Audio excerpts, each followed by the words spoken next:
Auzubillahi Bismillahirrahmanirrahim. Dear viewers, I warmly welcome to all of you on my YouTube channel Study Station. उम्मीद करता हूँ कि आप सब लोग खैर आफियत से होंगे और दुआ कहूँ कि अल्लाह ताला आप सब लोगों को अपनी हिफ्ज़ व अमान में रखे। Dear viewers, ये जी एक सब्जेक्ट का नाम द बेसिक इंग्लिश ग्रामर, और ये सब्जेक्ट मोस्टली पढ़ाया जाता है BS English language and literature वालों को, और स्पेशली ये सेकंड सेमेस्टर के अंदर पढ़ाया जाता है। If you are doing your graduation from GCUF तो उसके सेकंड सेमेस्टर के अंदर ये वाला सब्जेक्ट लाजमी तौर पे दिया जाता है। तो इसी सब्जेक्ट को लेके हम डिफरेंट टाइप्स की वीडियोस बना रहे थे अकॉर्डिंग टू द सिलेबस। अब अगर सेकेंड सेमेस्टर के अंदर आप ये सब्जेक्ट पढ़ रहे हैं तो उसकी आउटलाइन देखेंगे तो you will see this types of content, this types of topics उसके अंदर आपको ये देखने को मिलेंगे। अब हमने ऑलमोस्ट सारे के सारे टॉपिक्स ही डिस्कस कर लिए and we are left with two introduction to verbs and tenses. So इस वीडियो के अंदर हम जो चीज़ डिस्कस करेंगे वो डिस्कस करेंगे इंट्रोडक्शन टू वर्ब्स, और ये लास्ट वीडियो होगी हमारी इस सब्जेक्ट के रिलेटेड, क्योंकि लास्ट जो टॉपिक है वो है टेंसेस।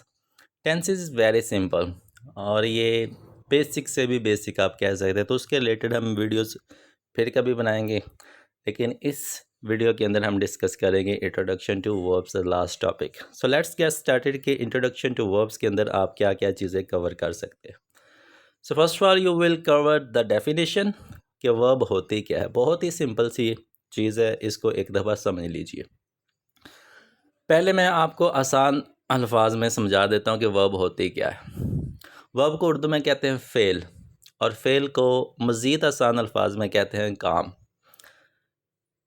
कोई भी जो एक्शन होता है ना वो आपका काम होता है।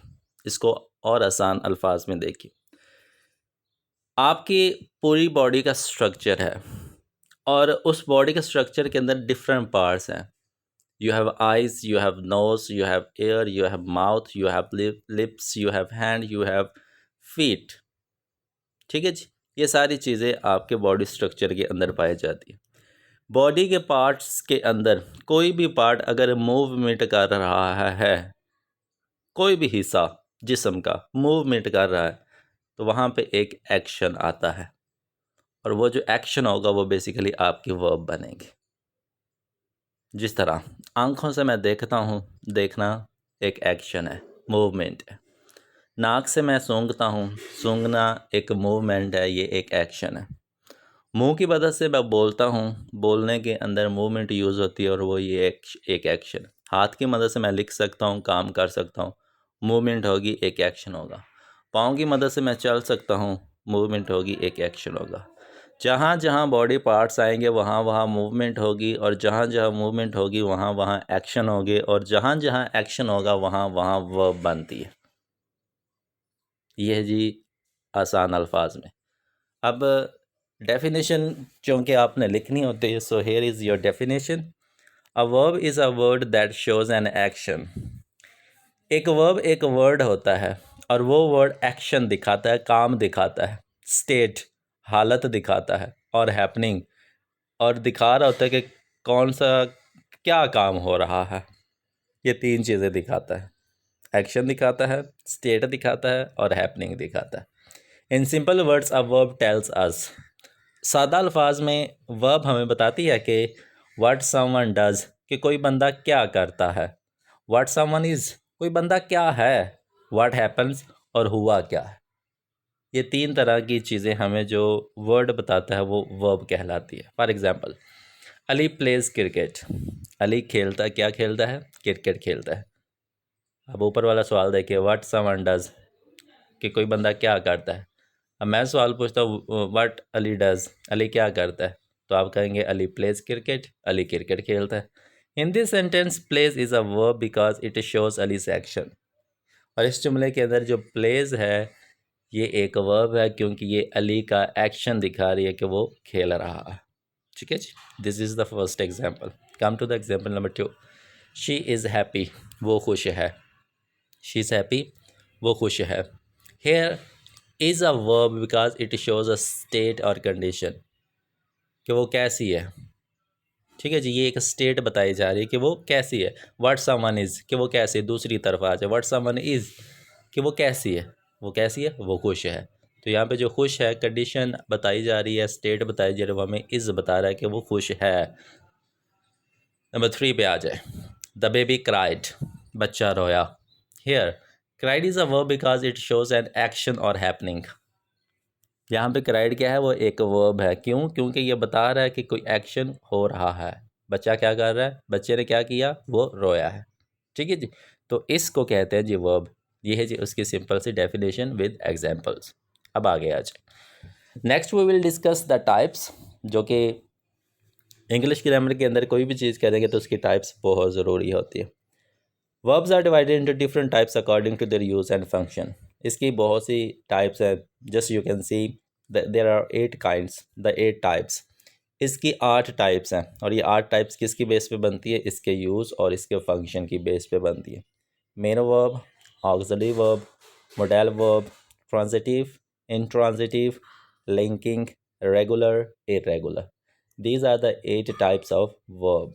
वर्ब की ये 8 टाइप्स हैं। अब इन 8 टाइप्स को हम बारी बारी डिस्कस करते हैं। Here we go. Types of verbs के अंदर सबसे पहली टाइप आ जाता है जी मेन वर्ब। याद रखिएगा, there are 2 names of main verb, one is main verb and other is principal verb.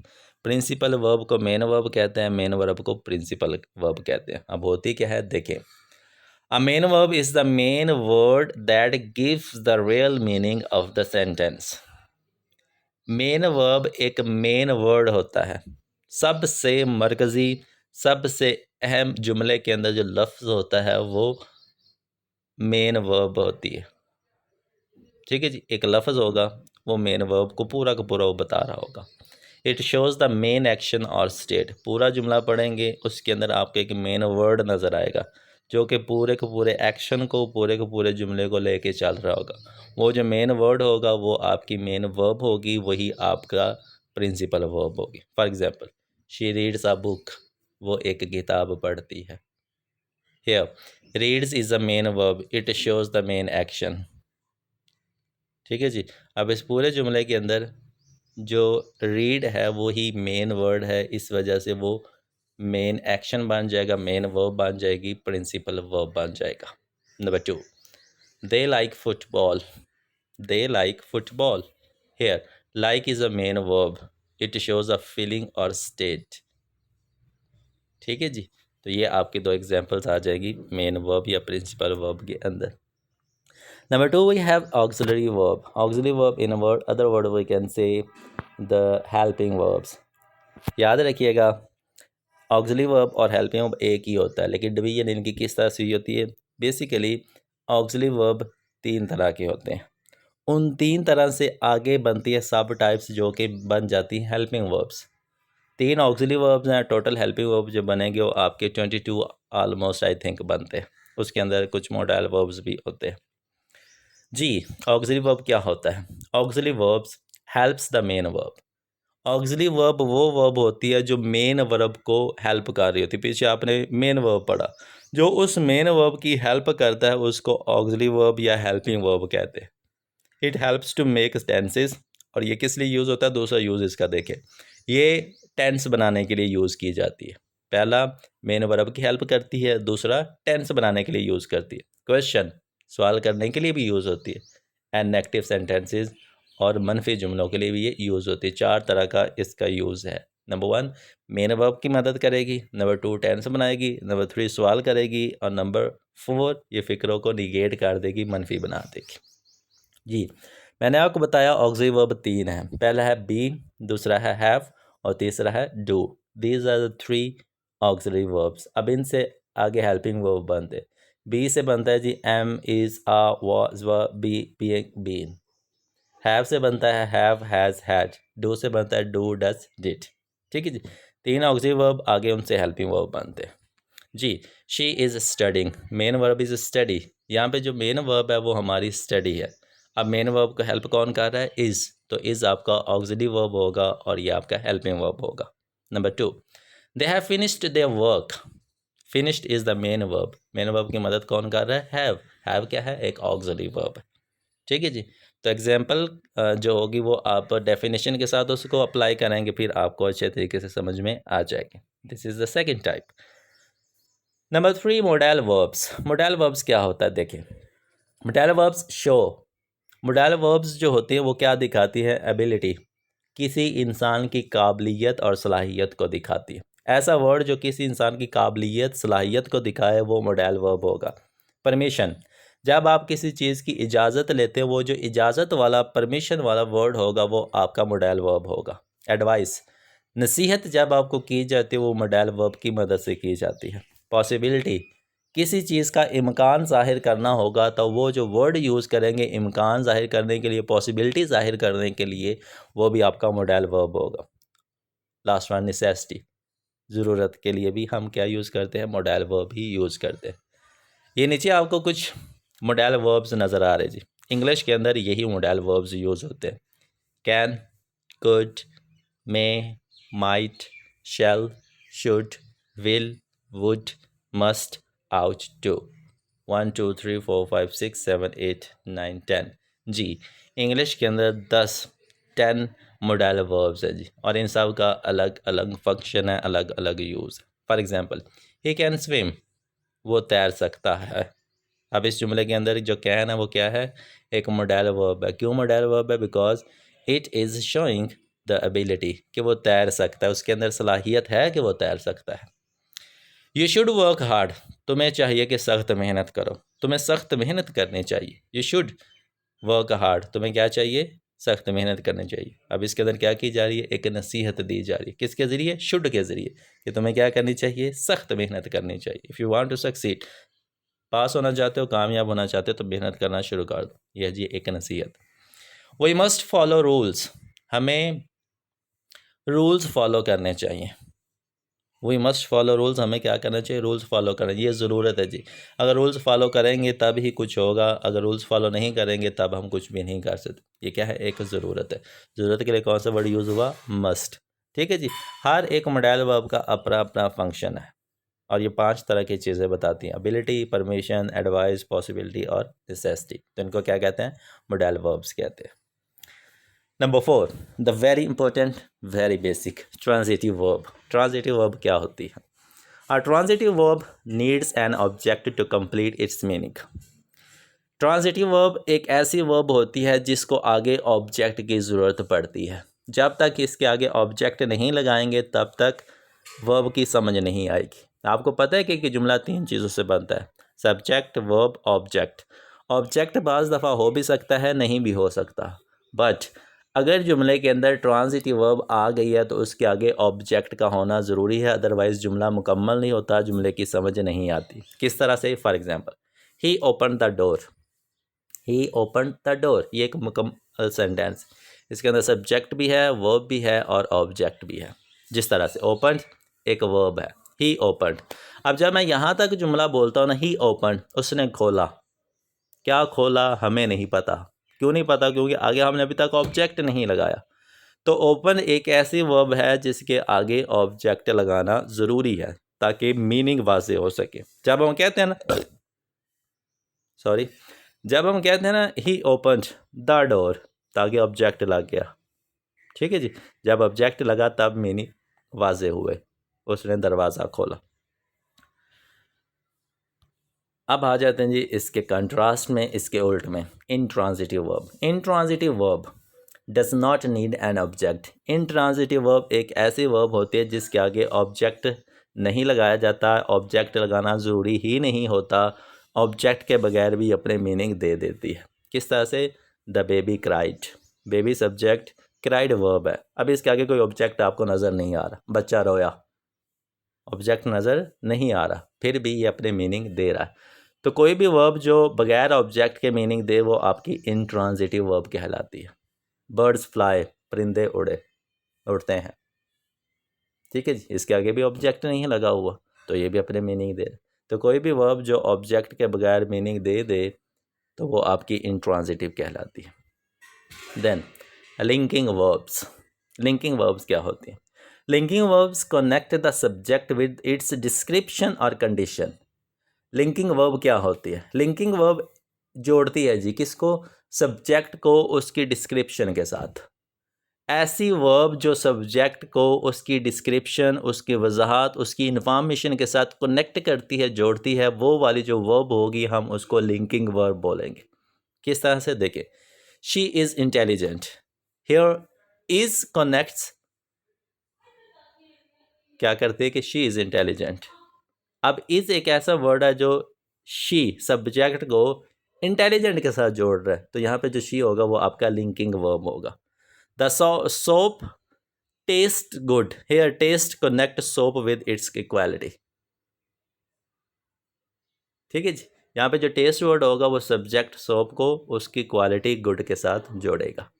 तो कोई भी ऐसी वर्ब जो सब्जेक्ट को उसकी डिस्क्रिप्शन, उसकी क्वालिटी या उसकी किसी भी कंडीशन के साथ कनेक्ट करे, जोड़ दे, उसको हम लिंकिंग वर्ब बोलते हैं। अब आ जाए जी सेकेंड लास्ट टाइप की तरफ, regular verb. Regular verb are verbs that form their past tense and past participle by adding ed और d to the base form of the verb. अब इसको आसान अल्फाज में समझिए। आपको पता है कि वर्ब की डिफरेंट फॉर्म्स होती है। फर्स्ट फॉर्म होती है, सेकंड फॉर्म होती है, थर्ड फॉर्म होती है। फर्स्ट फॉर्म का हमें पता होता है, फर्स्ट फॉर्म से ही हमने सेकंड और थर्ड फॉर्म बनानी होती है। अब अगर बेस फॉर्म फर्स्ट फॉर्म से सेकंड और थर्ड फॉर्म बनानी हो तो उसके साथ ed या d लगाना पड़ जाए तो वो आपकी रेगुलर वर्ब होती है। ऐसी वर्ब जिसकी सेकंड और थर्ड फॉर्म ed और d से बनती है उसको हम रेगुलर कहते हैं। For example, I play cricket, ये प्रेजेंट है, play present. I played cricket yesterday, यहाँ पे प्लेड ये पास्ट हो गया। आई हैव प्लेड क्रिकेट, ये पास्ट पार्टिसिपल हो गया। यहाँ पे वर्ब की 3 फॉर्म यूज़ हुई, प्ले, प्लेड, हैव प्लेड। ठीक है जी। अब प्ले वर्ब की फर्स्ट फॉर्म है, प्लेड वर्ब की सेकंड फॉर्म है, फिर हैव प्लेड वर्ब की थर्ड फॉर्म है। अब प्ले वर्ब की फर्स्ट फॉर्म, नीचे वाली जो दोनों फॉर्म्स बनी है वो ed से बनी है। तो सेकंड और थर्ड फॉर्म अगर d और ed से बने तो वो आपकी रेगुलर फॉर्म कहलाती है। ये है जी आपकी रेगुलर फॉर्म टाइप नंबर 7। अब लास्ट टाइप आ जाए इसके कंट्रास्ट में। वर्ब की फर्स्ट फॉर्म से अगर हम सेकंड और थर्ड फॉर्म बना रहे हैं और वो ed पे ख़त्म नहीं होती, d ed पे ख़त्म नहीं होती, तो वो आपकी इरेगुलर कहलाएगी। जिस तरह गो से वेंट और वेंट से गॉन, इसके अंदर d और ed यूज़ नहीं हुआ। अवेक से अवोक, अवोक से अवोकन, इसके अंदर d ed यूज़ नहीं हुआ। तो कोई भी वर्ब जिसकी सेकंड और थर्ड फॉर्म ed पे ख़त्म नहीं होती वो आपकी इरेगुलर कहलाती है। ये जी 8 टाइप्स वर्ब्स की। उम्मीद करता हूँ कि यहाँ पे आपको वर्ब की टाइप समझ में आ गई होगी। अब आगे छोटा सा टॉपिक है जी, उसको देखें। Action verb versus state verb. 2 तरह की वर्ब्स मोस्टली आपने देखी होंगी, किसी के अंदर एक्शन नज़र आता है, किसी के अंदर स्टेट नज़र आती है। ये क्या होती है, इनको भी एक नज़र देख लीजिए। Action verb shows an activity. Action verb क्या होती है? जो एक एक्टिविटी को, सरगर्मी को, एक काम को जाहिर करती है, वो आपकी एक्शन वर्ब कहलाती है। मोस्टली यही यूज़ होती है। He runs fast. अब रन्स क्या है? ये एक एक्टिविटी है, ये एक काम है। तो यहाँ पे जो रन्स होगा वो आपकी एक्शन वर्ब कहलाएगी। Number 2, state verb shows feeling, thought और कंडीशन। ऐसी वर्ब जो आपकी एहसास को दिखाए, फीलिंग्स, थॉट, सोच को दिखाए, कंडीशन या किसी किस्म की हालत को दिखाती है, जिसके अंदर एक्शन ना हो लेकिन वो वर्ब हो, तो वो आपकी स्टेट वर्ब बनता है। आई बिलीव यू, बिलीव किसी किस्म का एक्शन नहीं है, ये एक फीलिंग है, थॉट है या एक कंडीशन हो सकती है। तो यहाँ पे ये जो वर्ब होगी ये आपकी स्टेट वर्ब होगी। Then the last thing, forms of verb. हम पहले ही डिस्कस कर चुके हैं कि वर्ब की कुछ फॉर्म्स होती हैं। वर्ब की फर्स्ट फॉर्म, वर्ब की सेकंड फॉर्म, वर्ब की थर्ड फॉर्म और वर्ब की ing की फॉर्म। इनके बारे में हम डिटेल से पढ़ेंगे, लेकिन याद रखिए कि वर्ब की सिर्फ यही फॉर्म्स होती हैं। फर्स्ट फॉर्म के अंदर SES वाली फॉर्म भी आ जाती है, सेकंड फॉर्म आता है, थर्ड फॉर्म आती है और ing की फॉर्म आती है। तो ये था जी आपका topic verb, the introduction to verbs. उम्मीद करता हूँ कि टॉपिक आपको समझ में आ गया होगा। इंशाल्लाह आपसे फिर कभी मुलाकात होगी। Thank you so much. Have a nice day to all of you.